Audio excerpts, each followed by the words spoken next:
The shape of the face determines our outer frame. It is formed primarily by our bone structure and also from some degree of flesh, which is a secondary consideration. In general, it does not change drastically throughout age in adults like expressions do, or movable features. Thus, we may say it is a static feature. It reflects our physical energy, our constitution, our long-term actions, and deeper attitudes. A large, robust frame will show specific influence from the environment, which will be short-lasting.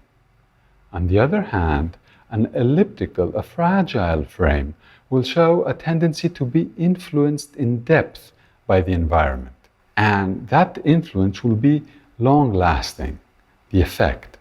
Apart from the outer frame, or the shape of the face, another distinction when we encounter a person face-to-face is the inner frame.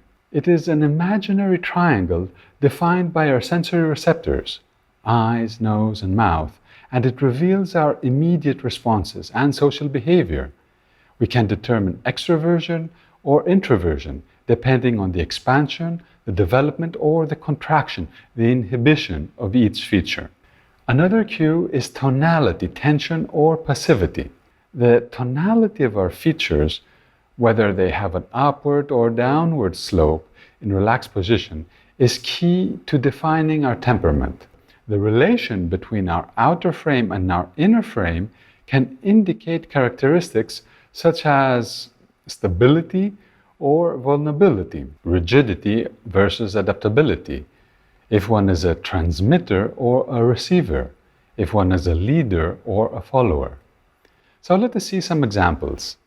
A large frame without intensity, a person with a large frame and with heavy receptors of little tonality, will have great energy resources but little dynamism or combativeness.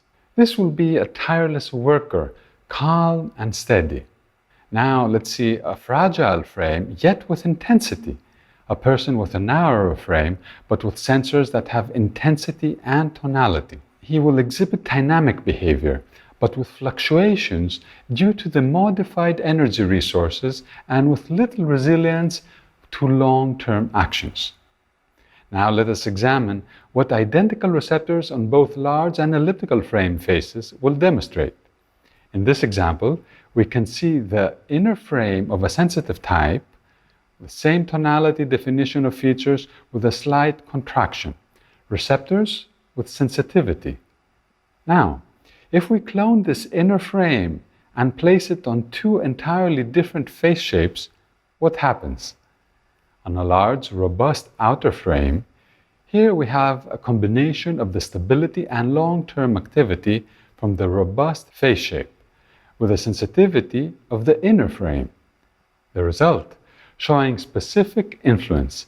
This person does have acute sensory receptors which can sense situations or environmental stimuli, yet due to the stable physical constitution is not affected in depth or for long. Now, if we clone the inner frame again and place it on an elliptical, flexible, we may say, frame, the result is sensitivity deriving from both the outer and the inner frames. And what does this indicate? A personality influenced in depth and for a longer time. Adaptability will be more evident in interpersonal relations than a personality with a robust frame would express. So, the same event that would affect one face in a more superficial way and for a shorter time will on the other face have a deeper and more long-lasting imprint. Why could this be useful in our everyday life?